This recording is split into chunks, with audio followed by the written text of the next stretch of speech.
नमस्कार, स्वागत है आपका न्यूज स्टेट पर। मैं हूं आपके साथ आदर्श तिवारी। मध्य प्रदेश के मुख्यमंत्री शिवराज सिंह चौहान ने शनिवार को एएनआई को दिए इंटरव्यू में कई मुद्दों पर बात की, खासकर विपक्षी गठबंधन और अपनी सरकार की योजनाओं के बारे में विस्तार से बात की। देखिए उनका ये पूरा इंटरव्यू।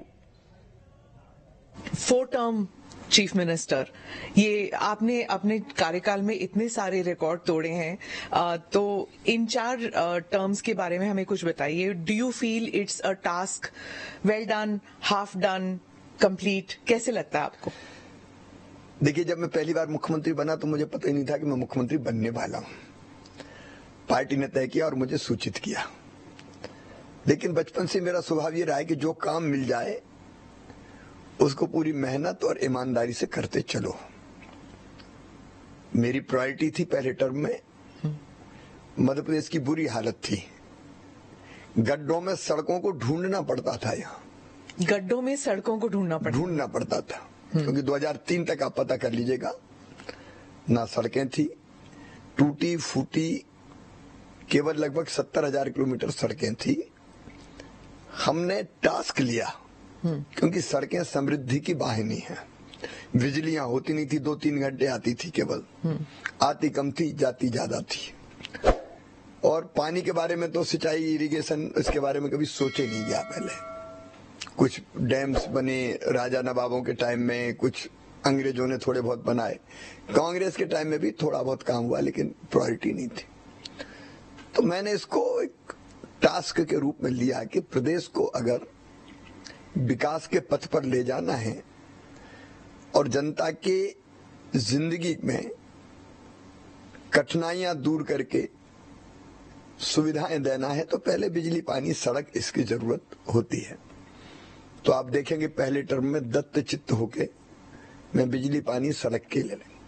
अगर आप कुछ आंकड़े देखेंगे तो 71,000 70,000 किलोमीटर सड़कों के बजाय अब ग्रामीण सड़कें भी मिला दे तो 5,11,000 किलोमीटर शानदार सड़कें आज मध्य प्रदेश में हैं। बिजली की उपलब्धता, उत्पादन तो केवल था 2900 मेगावाट, उपलब्धता 5,000 मेगावाट थी, अब बढ़ के 28,000 मेगावाट है।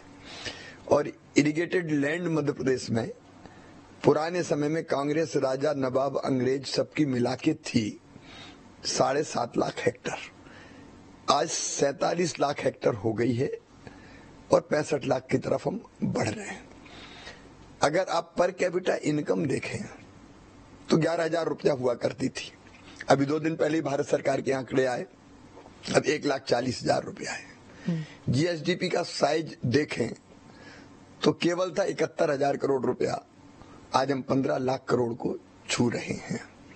हर पैमाने पर फिर हमने प्रगति करने की कोशिश की, फिर हमने एग्रीकल्चर पे ध्यान दिया, एग्रीकल्चर के बाद फिर हमने इन्वेस्टमेंट पे ध्यान दिया, फिर हेल्थ पर, एजुकेशन पर।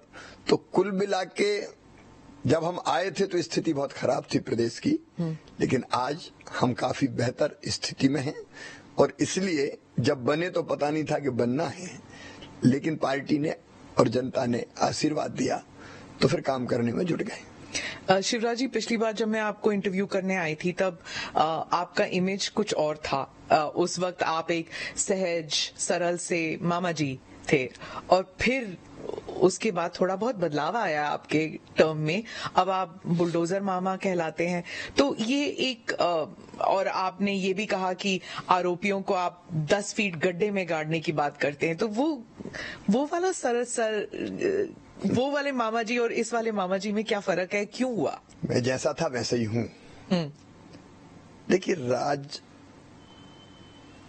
राज्य अगर आप कर रहे हैं, सरकार अगर आप चला रहे हैं, हम राजा नहीं है, सरकार चलाते हैं, सेवक ही हैं, तो एक सूत्र वाक्य है हमारा, सज्जनों के लिए फूल से ज्यादा कोमल और दुष्टों के लिए वज्र से ज्यादा कठोर। आज भी अगर देखेंगे, आज मेरे वीडियोज अगर आप देखेंगे तो मैं लोगों के से हाथ मिला रहा हूँ, गले लग रहा हूँ। एक बूढ़ी अम्मा फूल लेके खड़ी थी, दूर पास बुला के उसके गले लगा मैं। हम वैसे ही सहज और सरल है। लेकिन अगर प्रारंभ से ही आप देखेंगे तो मध्य प्रदेश में 2005-06 में डकैतों का आतंक था, और एक नहीं कई बड़े डाकुओं के गिरोह हुआ करते थे, बॉलीवुड फिल्में बनाता था उन पे। हमने तय किया, उसी समय मैंने कहा था एक वाक्य कि मध्य प्रदेश में या तो डाकू रहेंगे या शिवराज रहेगा, दोनों एक साथ नहीं रह सकते। और विद इन 6 मंथ सारे डकैत गिरोहों का या तो सफाया हो गया, जेल चले गए, या फिर वो प्रदेश के बाहर निकल गए। नक्सलवाद ऐसा था मध्य प्रदेश में कि एक सिटिंग मिनिस्टर की गर्दन काट ले गए थे कांग्रेस के स्वर्गीय ऋखीराम कावरे जी की। हमने नक्सलवाद को ध्वस्त कर दिया, सिमी के नेटवर्क को हमने तोड़ा, और सिमी के आतंकवादी अगर भोपाल जेल से भागे तो लोग भूले नहीं होंगे, एनकाउंटर में थोड़ी दूरी ढेर कर दिए गए। तो ये अगर कोई दुष्ट है, समाज के लिए, देश के लिए खतरा है, जनता की जिंदगी को जो कष्टमय बनाता है, उसका नाश करना ये हमारा कर्तव्य है।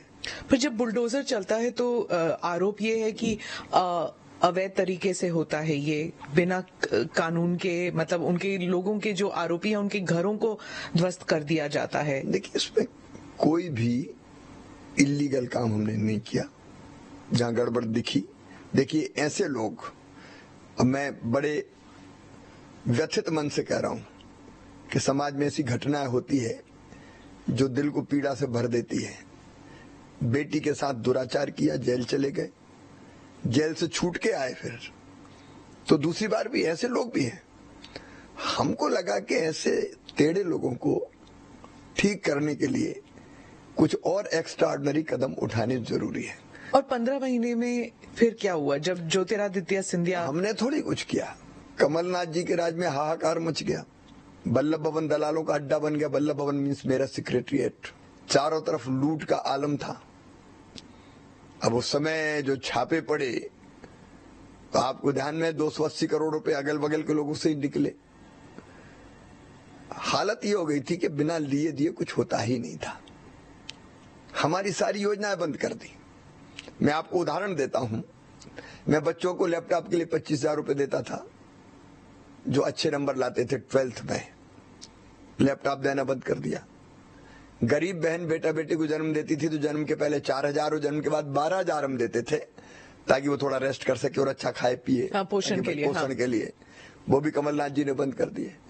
हम बेटियों की शादी करते थे, मास मैरिजेज होती थी सरकार की तरफ से। इनने शादी तो हो गई, पैसे ही नहीं दिए। हम तीर्थ दर्शन करवाते थे तो तीर्थ यात्रा इनने बंद कर दी। केवल इतना नहीं किया इनने, प्रधानमंत्री आवास योजना के मकान प्रधानमंत्री जी श्रीमान नरेंद्र मोदी जी ने भेजे, वो मकान ही स्टेट का शेयर नहीं दिया, वापस कर दिए। जल जीवन मिशन 2019 में पीएम साहब ने प्रारंभ किया, वो जल जीवन मिशन इन्हें शुरू ही नहीं किया। प्रधानमंत्री किसान सम्मान निधि की सूची नहीं भेजी। भाई, प्रधानमंत्री श्रीमान नरेंद्र मोदी जी 6,000 रुपया किसानों को दे रहे हैं, आपका क्या बिगड़ता था? लेकिन वो सूची तक नहीं भेजी गई। इनने बेगा भारिया शहरिया बहनों को हम 1,000 रुपया देते थे, आहार अनुदान। ट्राइबल्स, हाँ ट्राइबल्स, जो अत्यंत पिछड़ी जनजाति थी जी, उनका 1,000 रुपया बंद कर दिया। विकास के सारे काम ठप कर दिए। चारों तरफ भ्रष्टाचार का आलम था। और जब ऐसी चीजों पर टोका श्रीमान ज्योतिरादित्य सिंधिया जी ने, तो ये उनसे ही अकड़ गए कि सड़क पे आ जाओ, निपट लेंगे, देख लेंगे। तो हम तो ये देख के व्यथित हो रहे थे कि बड़ी मुश्किल से हम प्रदेश की गाड़ी को विकास की पटरी पर लेके आ पाए, और ये सत्यानाश किए दे रहे हैं पूरा।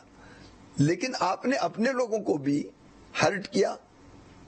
और जब सिंधिया जी ने कहा कि वचन निभाओ, वादे पूरा करो, तो कमलनाथ जी ने उनको ही आंखें दिखा दी कि तुम आ जाओ सड़क पे। तो सिंधिया जी अपने साथियों को लेके आ गए। अब फिर हम क्या करते?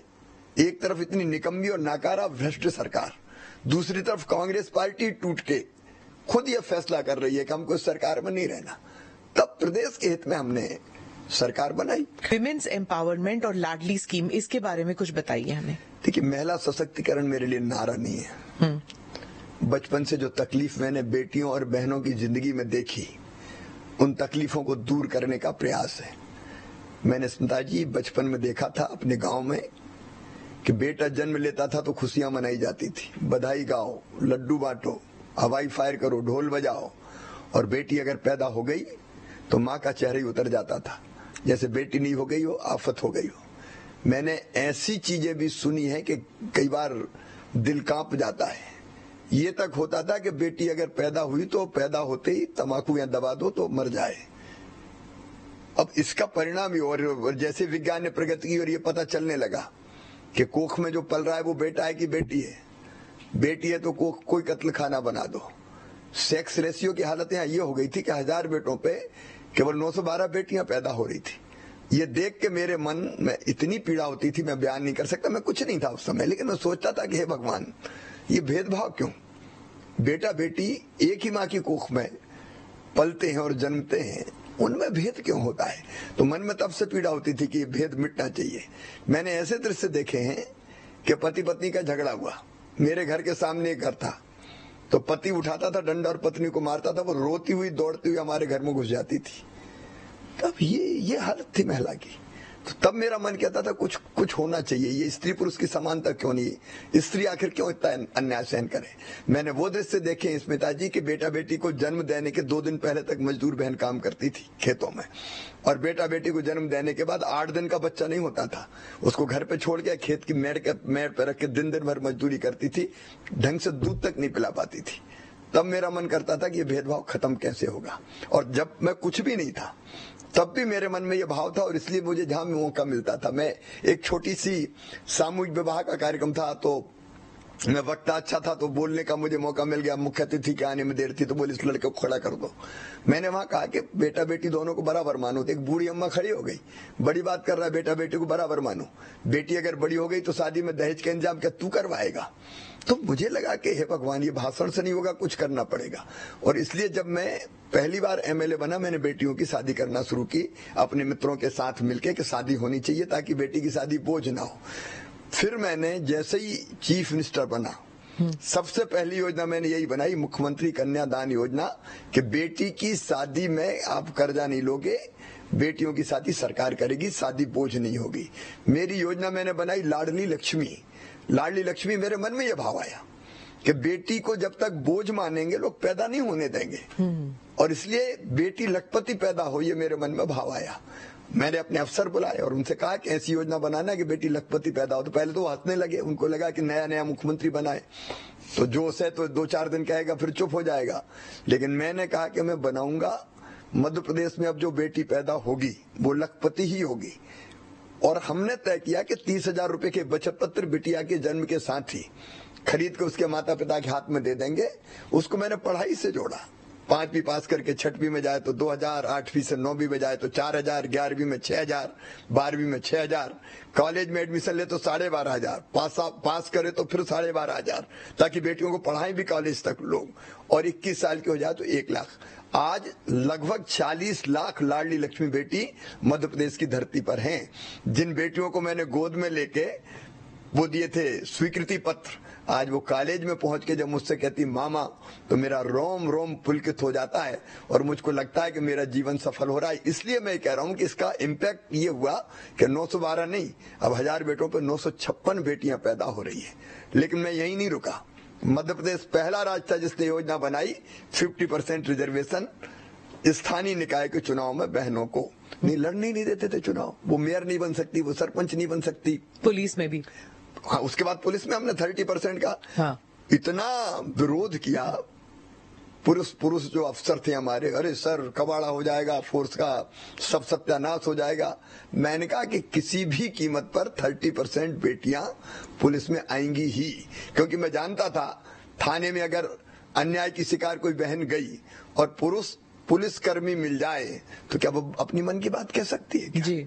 हमने तय किया कि नहीं, बेटियां होंगी। और फिर हमने महिला हेल्प डेस्क बनाई हर एक थाने में, वो भी हमने किया। 50% रिजर्वेशन हमने शिक्षक जैसी नौकरियों में दिया, ओवरऑल 33% दिया। एक और चीज हमने की कि अगर बेटी या बहन के नाम से कोई संपत्ति खरीदेगा तो स्टाम्प शुल्क केवल 1% लगेगा। उसका परिणाम ये हुआ कि पति ने अपनी पत्नी से कहा कि तेरे नाम पे मैं करवा रहा हूँ खेत, मकान, दुकान, क्योंकि रजिस्ट्री का पैसा बच जाएगा। 45% रजिस्ट्री आज महिला के नाम पे होती है मध्य प्रदेश की धरती पर।